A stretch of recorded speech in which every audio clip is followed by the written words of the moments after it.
It's the Black Real Estate Dialogue. Tune in. Tune in. Tune in. Tune in. Hi, everyone. Welcome to another episode of the Black Real Estate Dialogue podcast. Before we get into the episode, if you haven't already, please do leave us a 5-star rating and review, and also subscribe wherever you're listening to this at. It helps us spread this message all over the world. So definitely appreciate you all in advance for your support.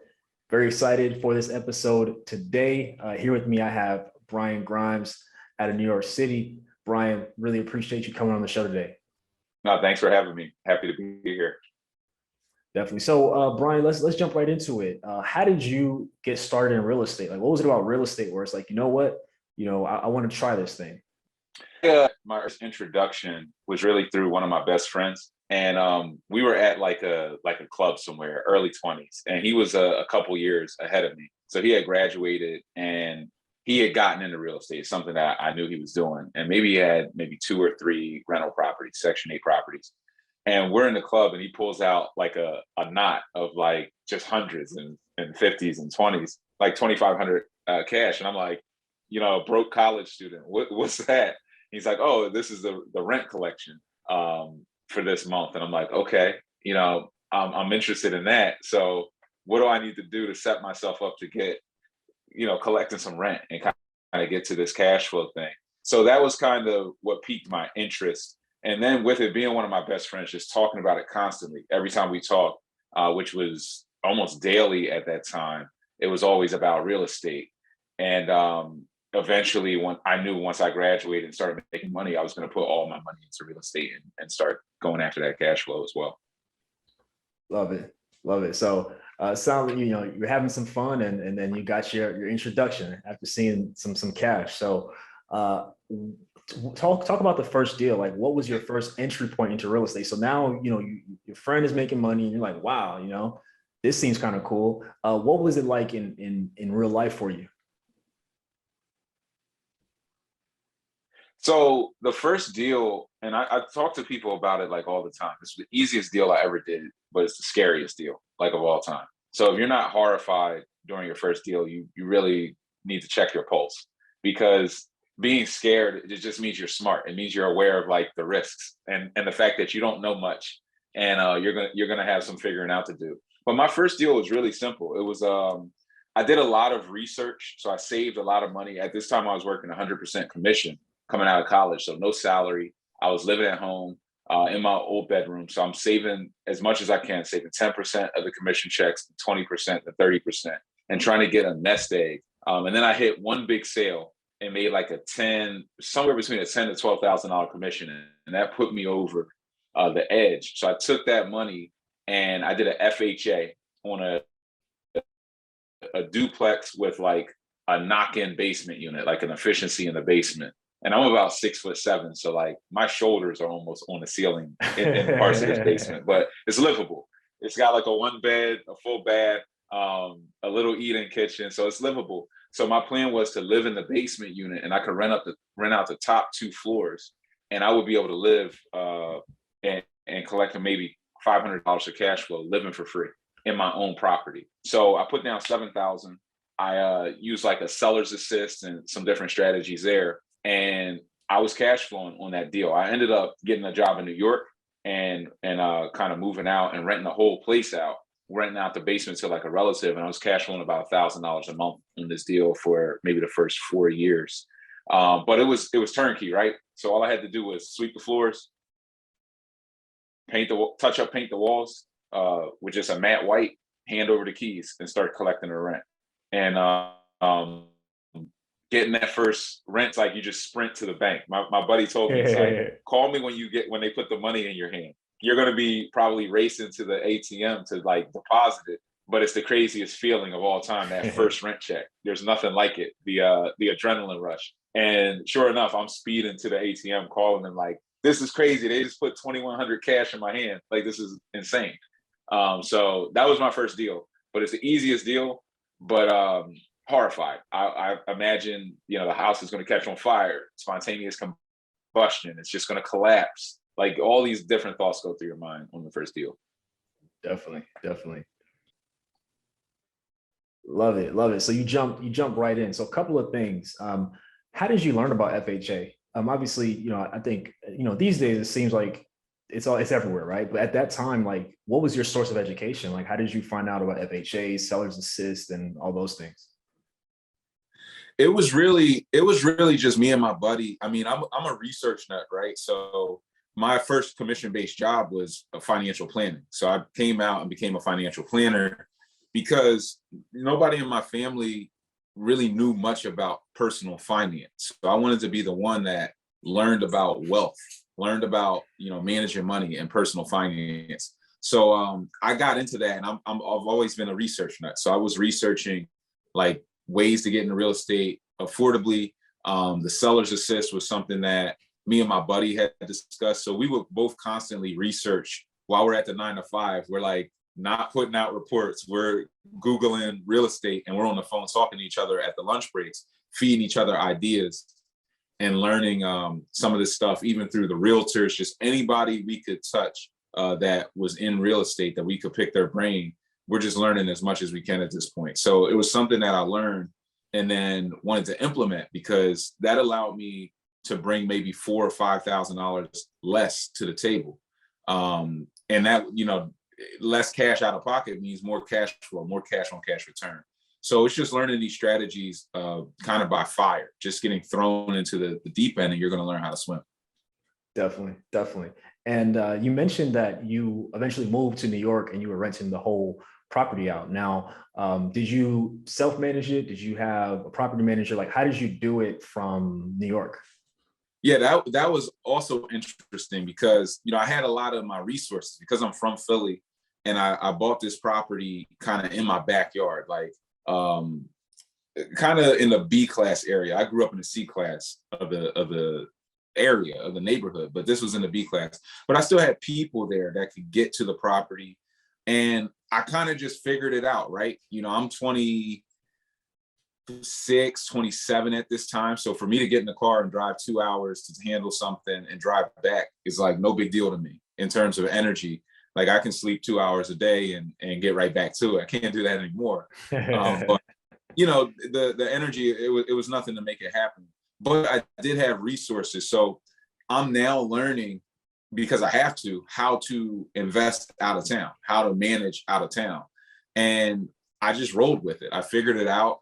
I think my first big issue was the heater blew out in the middle of the winter. So you're sitting at the 9 to 5, you get a phone call, and it's like the heat's out, and you look at the calendar, it's December 1st, like it's freezing, and solving that. And once I solved through that, I started to realize, like, I can do this. I can set up systems and really manage these things. It wasn't as scary as I had imagined. And that's something that happens with real estate. It's very scary in your head because there's nothing you can do about an imagined situation to solve it. But in reality, there are steps you can take to solve out these issues. And it just makes it much easier. Definitely. And what I really like about that is, as sometimes you just got to figure it out, and you did also mention, like, you are a researcher, right? However, I'm sure you couldn't research everything before the situation presented itself, right? You were moving to New York. You couldn't possibly research everything that could have possibly happened, which and you know what I mean? So what I want people to take away from it is that after a certain point, you just got to do something, right? Do something with the information you have, like have enough information to take the next step, and in real estate, you just got to figure stuff out. So I'm glad you mentioned it. And I'm glad that's something you were able to do pretty early on. Yeah, I look at it like being a developer, being a real estate entrepreneur is like being a musician in some senses. Like if you talk to really high level musicians, they learn something new every day. And you should always be in that mindset. Like, no matter how good you get at this, there's always going to be some issue. Your job as a developer and an investor is to put out fires all day. So it's not to know what to do, it's to know where to go to figure it out. You're always going to be thrown with some new scenario that you haven't dealt with before. And it's just putting in that work, knowing the logical next step, and just keep taking that next step, and you'll get to the light at the end of the tunnel, per se. But definitely a good point to call out, for sure. Definitely. So you get to New York, you have the property in Philly, you're working. What happens from there? Like, were you at a point where you're like, this is cool, I'm gonna just rock with this? Like, or what was the next step? How did things progress from there? From there, I'm like, I'm still all in. I mean, I got a property, I'm cash flowing $1,000 a month. So I'm feeling pretty good about myself. And I'm thinking I got to get another one of these. So in my transition from Philly to New York, I started selling Medicare, right? Because I'm all commission. So I'm just like a renegade. I'm like, where's the money at in sales? Let's go after it. So I started selling Medicare insurance in open enrollment.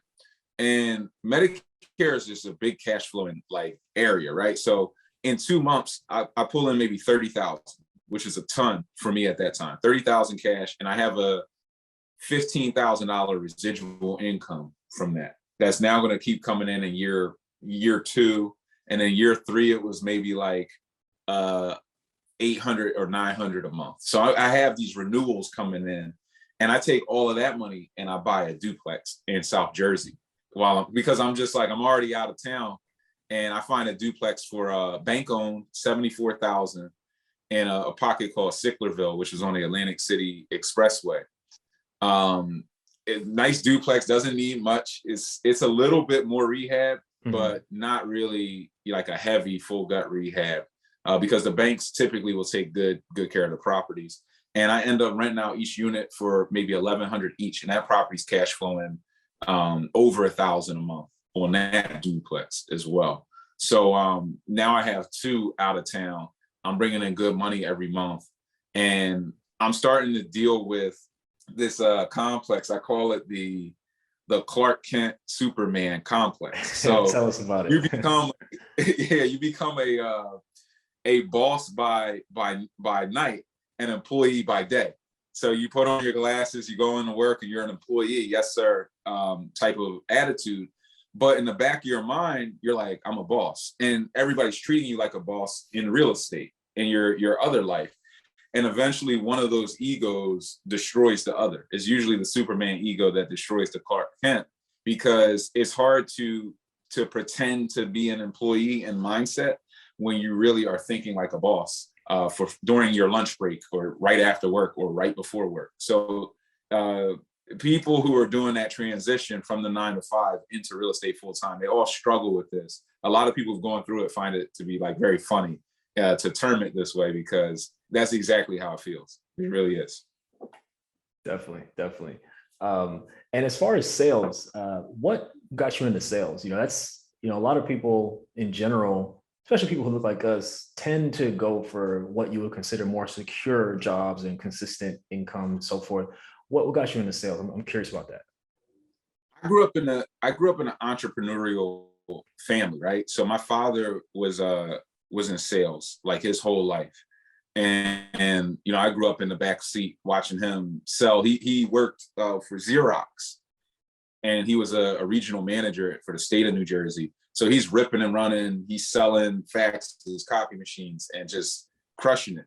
And I learned a lot from that. I kind of grew up around that. My mother's also very entrepreneurial as well, with different business ventures and franchises. So I always trusted kind of energy, right? Like, and what I learned when I got into sales was there's something called like the 2-month delay, we call it. And that means you put out all this energy right now, and you're not going to see any money from it for 2 months. There's a delay, just a time delay. And I started to see that happen when I got in sales, where I'm building a pipeline of activity for my energy. And that fascinated me. It made me want to remain an entrepreneur indefinitely. So I think sales was something that I attempted because I had seen it. Now, with the sales that I was in had a 90% failure rate. And I saw 90% fail. Like the guy they're cold calling next to you, and then the next month, no, he failed out. He's gone. And when you survive an environment like that, you become bulletproof. You become fearless. So I never viewed the 9 to 5 as security in that sense. I viewed it as more of a limit in terms of income. Like, I can only do so much a year here. Like, they're paying you $65K. And when it gets to bonus time, they're going to try to find any mistake that happened during the year to not give you a bonus or not give you a raise. And I viewed that as fine because my 9 to 5 was my partner. They were funding my real estate business, but I always had to be doing something that was unlimited, uncapped, that had infinite potential, like that sales environment could offer. Got you. So you got a spot in Philly, South Jersey. Did you continue in that particular area? Did you start finding other ways to acquire more property? Because at this time, it seems like you have that appetite to want to grow this thing. Yeah. So next I get inspired. I do a full gut job in Baltimore, in the hood of Baltimore. So I'm pushing this out of town thing like as far as I can go. So I'm doing a full gut job in Baltimore. And that was a mess, but I learned a ton. Bought that property for maybe 20 grand from a wholesaler and just learned a ton going through that process. Probably took 8 months to get through the deal, and did that with my brother. And we own a bunch in Baltimore now together. We still buy and hold in parts of Baltimore, and Baltimore is a great city. But then when I started to get really serious about like, how do I go from zero? I want to get like 100 properties. I want to get really serious. I came back to Philly and I started to build out a construction company that could handle volume. So I bought 3 properties, a couple blocks from LaSalle University, on a rundown block, C-class neighborhood. One was a tear down. So the roof was in the second floor, first floor. First floor is in the basement, and then there's a pool of water if you want to go for a dip. And then there was a burnout, and then there was a shell. And bringing in the contractor, trying to run them through this project, that guy takes off with 40 grand and just disappears. And you start to get serious and say, look, if I'm gonna survive this thing at this level, which is now trying to do it at a multi-million-dollar level, I'm gonna have to control everything. I need to become the GC. I need to become smarter than the realtors, the contractors, the lenders, than everybody, and start cutting out middlemen. So I started to go through that process and that iteration and building your own construction crew so that you can ultimately scale to the next level. Got you. It's one thing I wanna touch on. So you mentioned that you bought these 3 properties and dude ran off for 40K. Talk to us about that. And it seems like that was the turning point for you. So tell us a little more about that, how that happened, what that experience was like, and starting the construction company thereafter. Yeah, you'll rarely hear somebody saying somebody running off with 40K was the best thing that ever happened to me. But that's what I'm going to tell you to a degree, because it wakes you up a bit. But here's the contractor game. So my brother is a commercial contractor. He does granite on 100,000 unit buildings, right? All across the country. And he's telling me, look, you got to learn contractors. You're still an office guy. You're still white collar. You need to learn this blue collar game. And there's something called the contractor game. So here's what the contractor game is in a nutshell. A contractor comes in and they will give you an unbelievable price. And when you're new to the game, you're price shopping, right? You're thinking like this is like going and buying a pair of jeans. Like, oh, I can get them for this. You can get this job done for this. Great. You're better than these other people that are trying to rip me off.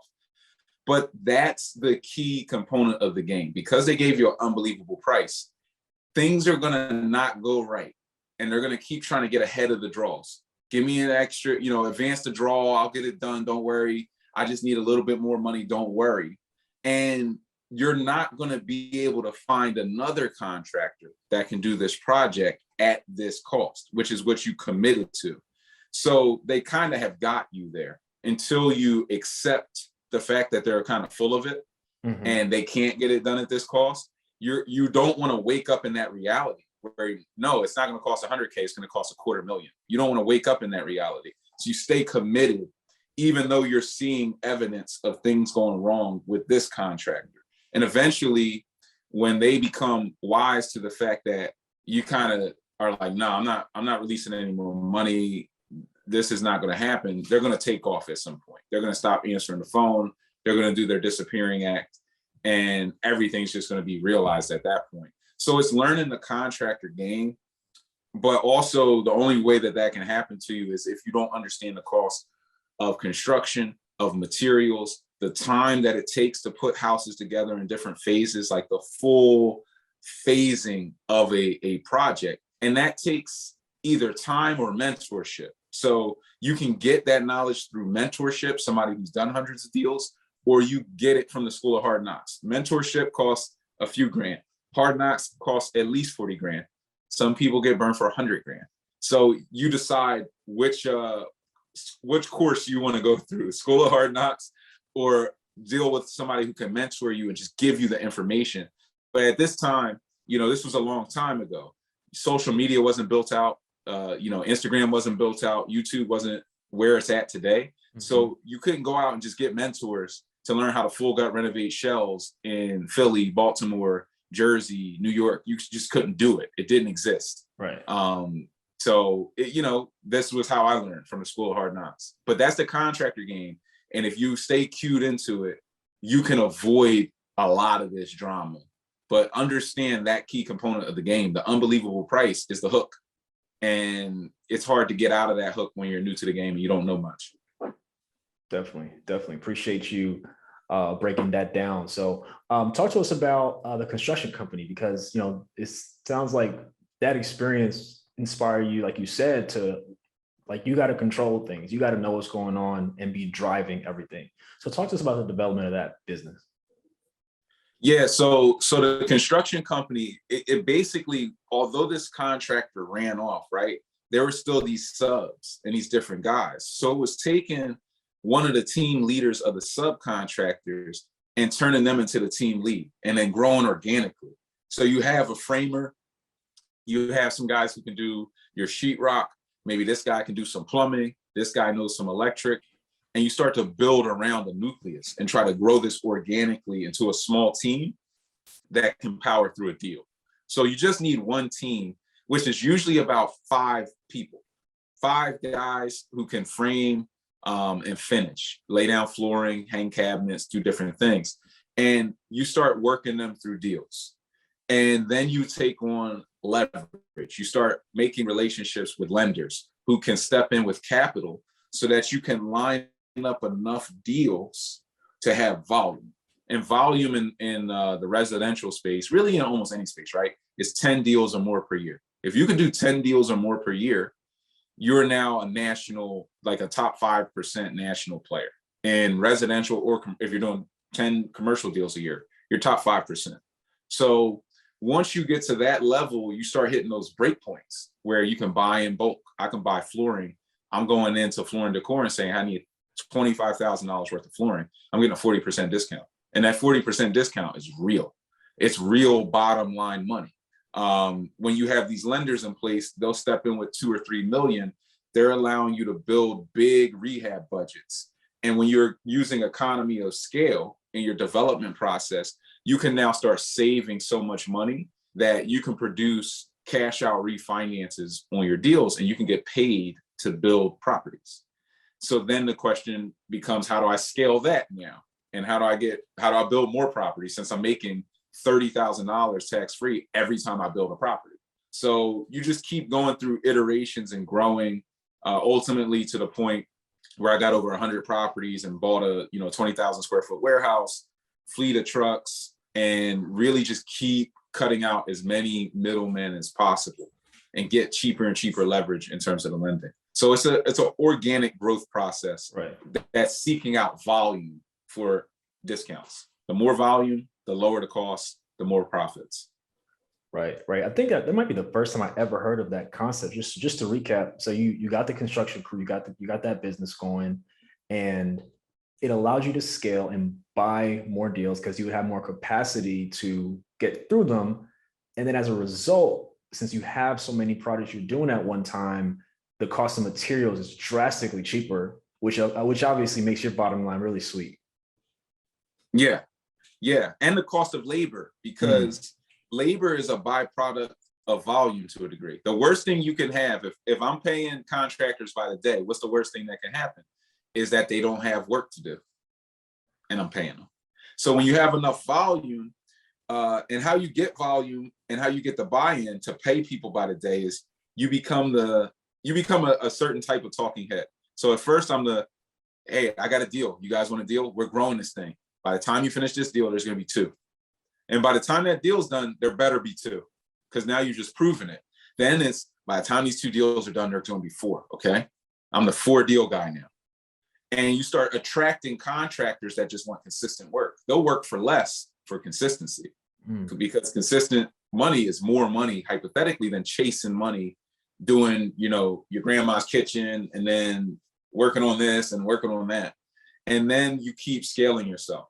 But you're getting cheaper things all over. There's materials, labor gets cheaper, the lending gets cheaper, because the lenders want to work with the people who can do 10, 20 deals a year, because what a lender hates is new people. They like, it's like the no new friends, like kind of trend. The lenders hate new friends. Like, they want to deal with the guy who they've done 100 deals with already. They already know how you operate. They know the payments are coming. They know the money's there. They don't want to deal with new people. So you get break points even on the financing costs. So you start saving everywhere, and that's how you make more money. Got it. And at this point, were you using hard money lenders, private money, a combination of the two, traditional lending? Yeah, it's a combination, but primarily private money and portfolio lenders. Portfolio lenders are essentially, they'll lend you on 100 deals.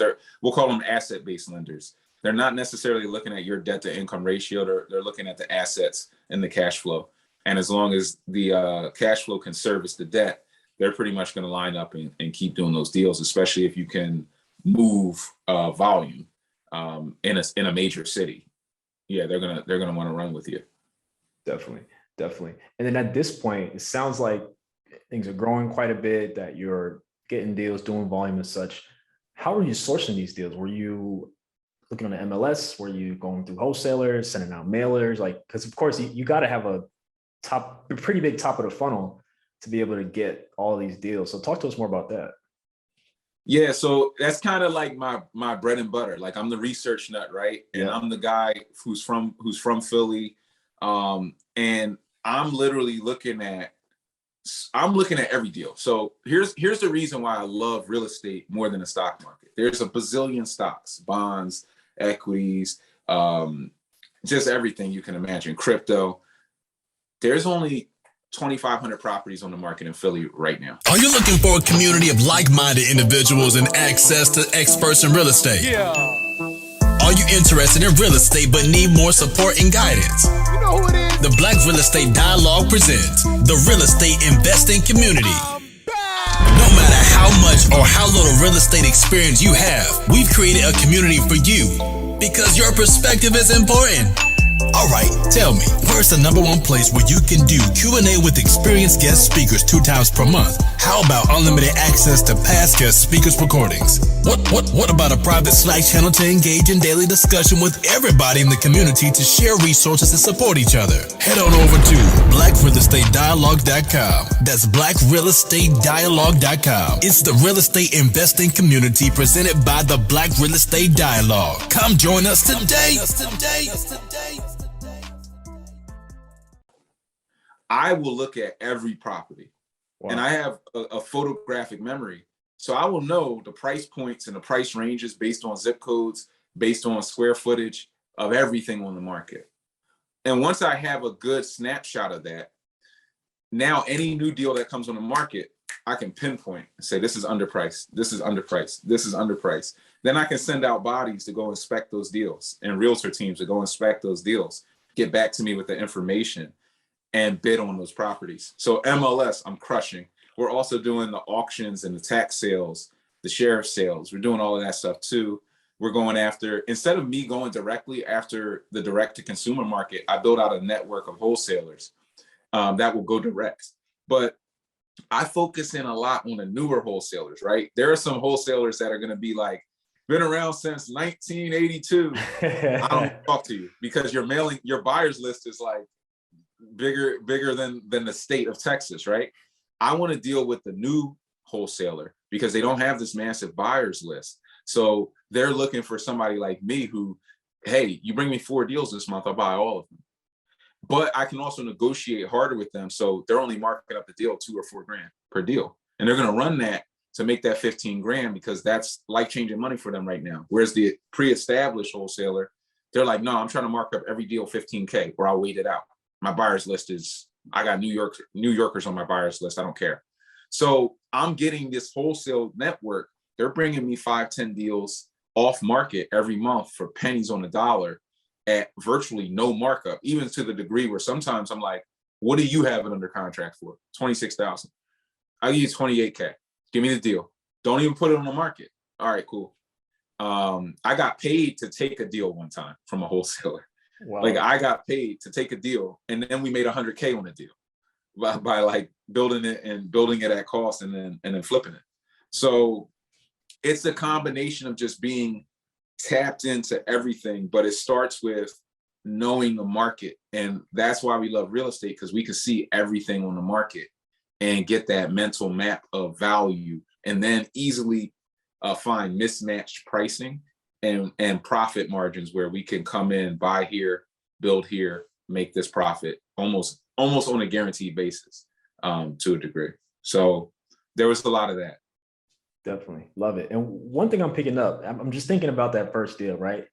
First deal, you got that money, you're doing backflips to the bank, and you made a move, and you just continue to go. And one thing I'm realizing is once you learn something or once you got a lesson through what could be a negative experience, like you kind of methodically built in such a way where you can counter that, right? So you built the construction company, you built your deal flow. It just seems like it's been very methodical and very intentional with each and every move based on what was learned in the previous stage. And I think that's awesome.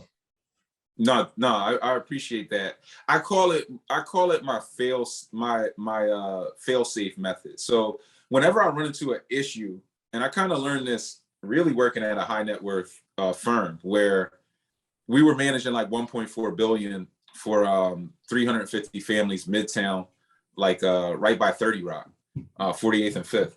And it was a high stakes environment. Like nothing could fall through the cracks. You can't have an email fall through the cracks on an $80 million client. Like it does not work like that. So I not only had to have a system there, but I had to have a fail safe so that if something fell through, it still got caught by my fail safe.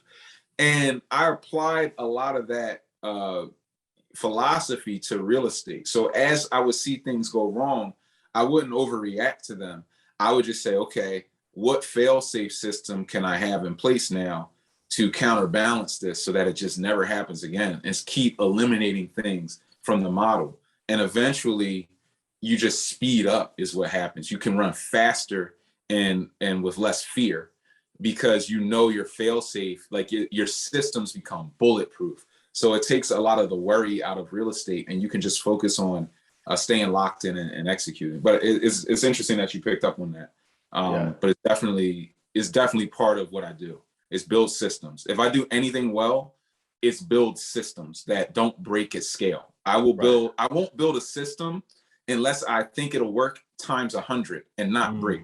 And the systems that work times 100 and don't break are simple systems. Simple systems don't break at scale. Complex systems can work in a small environment. Then when you try to magnify it, they break because they're too complex. So all of my systems, when I talk to people, they're like, oh, that sounds simple. You send a guy, then you do this thing. Yeah, it's very simple intentionally because it won't break at scale. It's dummy proofed. And then there's a fail safe. And that's what you can take and scale up to the next level, to 100 or 200-300 deals. Definitely. So as you progressed, were you mostly flipping, buying and holding? Was it a combination of the two? Primarily buy and hold. Like there's a saying that, I never met a developer who didn't regret selling a property. Right? And it's true because you don't necessarily fall in love with the deals, but you spend time in them, especially when you get into this full gut renovation business. You really get into the deal and you put so much into it and then you sell it and then it appreciates 100K and you're like, what was I thinking?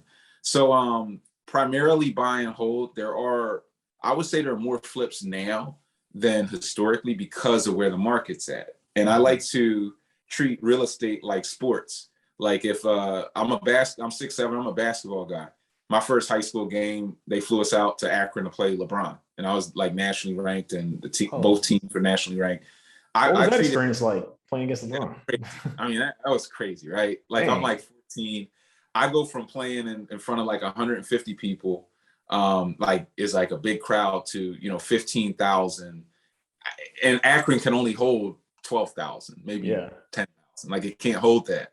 But LeBron, I mean, it was nuts. It was insane. The things that I saw that night are like just unbelievable. And there was no YouTube at that time to even see like what this guy was capable of. You just had to go play and see it, live. So that was crazy. But and we can talk about that more. That story is crazy. Yeah. But I treat it like sports. Like if somebody's off of you, you shoot the ball. If they're 3 feet away from you, if they run up on you, you go around them. The same thing with real estate. Like if the market is cool and you can buy and hold and build cash flow and rates are low, do it. If rates go up and the cash flow is dry, but the pricing is really high, flip them. Build more cash flow and wait for the market to kind of hit another downturn and then buy again. So you should always remain market agnostic or style agnostic and learn all the different strategies, flipping, wholesaling, and buying and holding, like the BRRRR strategy. Definitely. Love that. And I like the versatility. It's a sports. It's like sports too, right? Being able to do different things on the court. Being able to shoot, being able to dribble, being able to drive, pass, rebound. Same thing. Yeah. Same thing in real estate. I think it helps you take advantage of more deals too. Like if you have multiple exits, right? You're able to, you don't have to necessarily let go of everything. You can have something to do with more of the deals. So I like that. Exactly. Don't fall in love with one thing.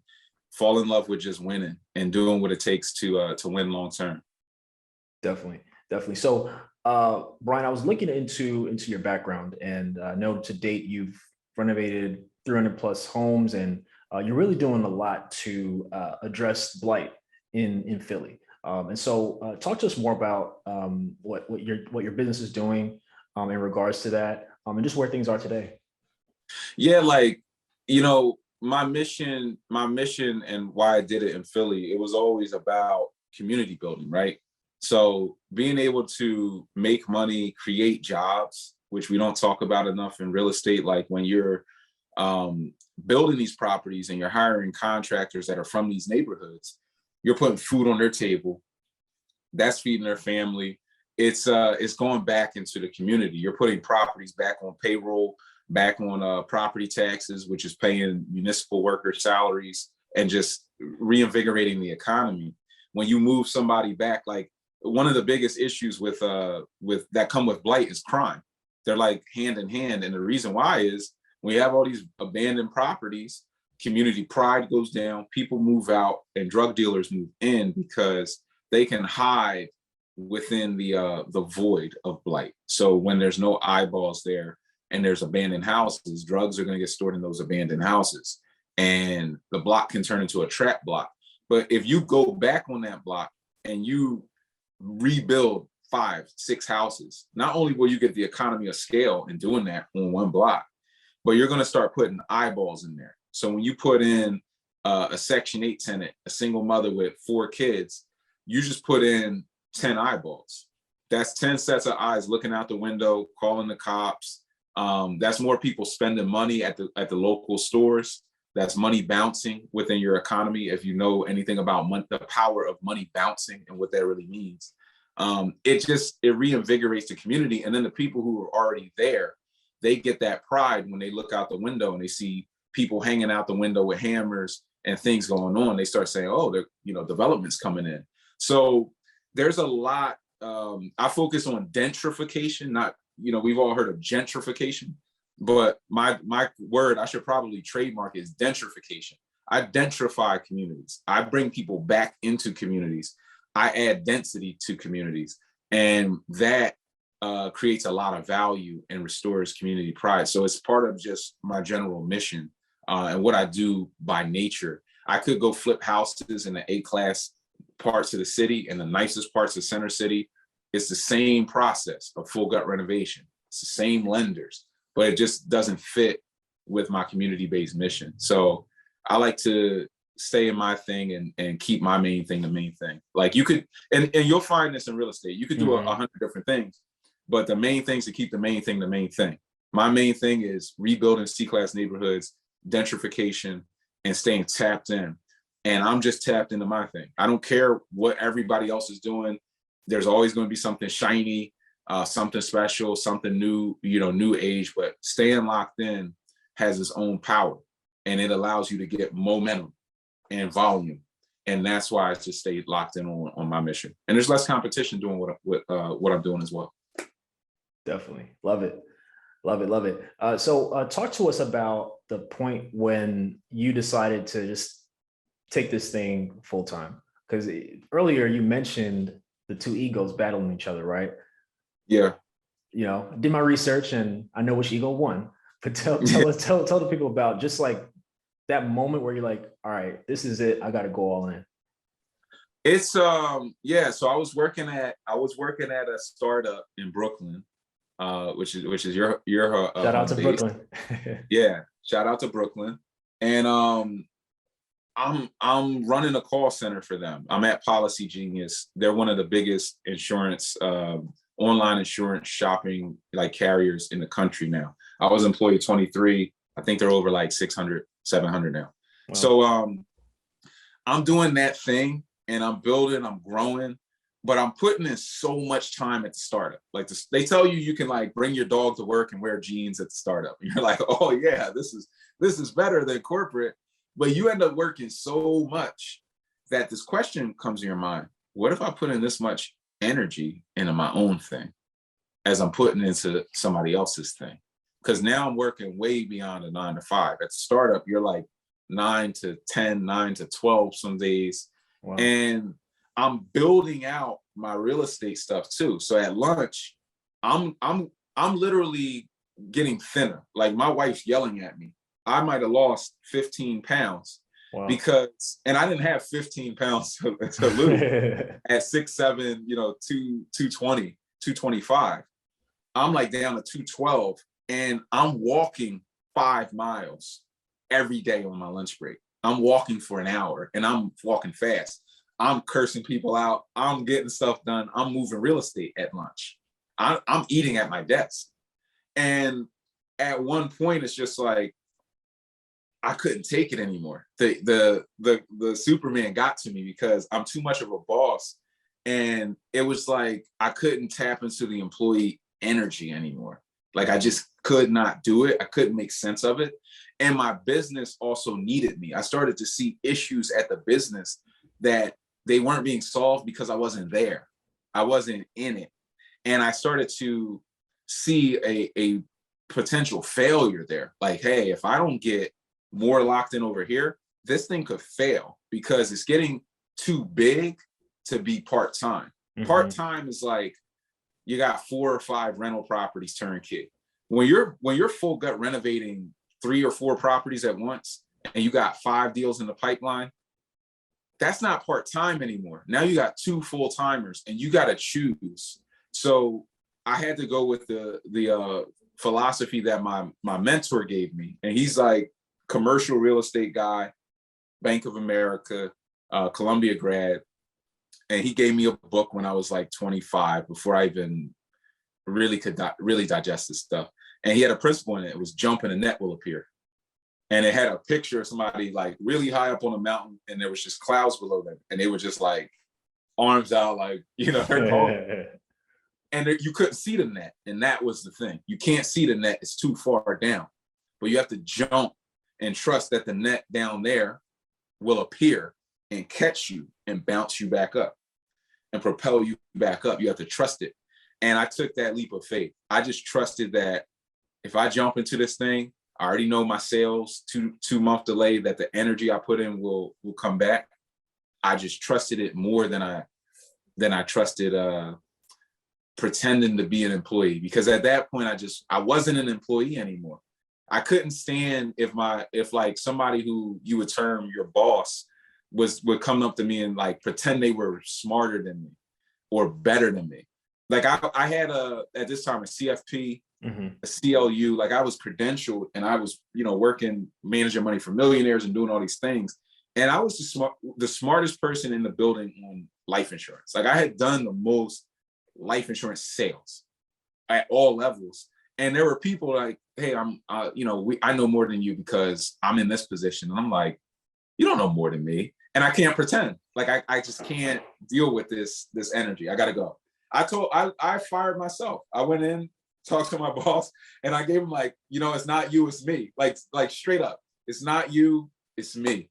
And I wanted to go in and say, it's you. You guys are, this, that, and the third. But while I was walking to the office, I was like, It's not even them. They didn't do anything. It's me. It's time for me to go. It's time for me to jump. Yeah. It was just time. Everything in my energy and my spirit just knew I got to go. And if I fail, I can always go back to the 9 to 5. The 9 to 5 ain't going nowhere. Right. It's always going to be there. So go for your dream while you're young. If you fail, go get another 9 to 5 and then do it again. Go for it again, fail again. Most businesses fail, 90% fail. So that means you should start 10 businesses. That's all that. You got to start 10 businesses, period. That's the philosophy. There is no failure. There's only learning and moving forward and iterating. So definitely. It's interesting. Definitely. Love it. Love it. Talk to us about 24/7 Cash Flow University.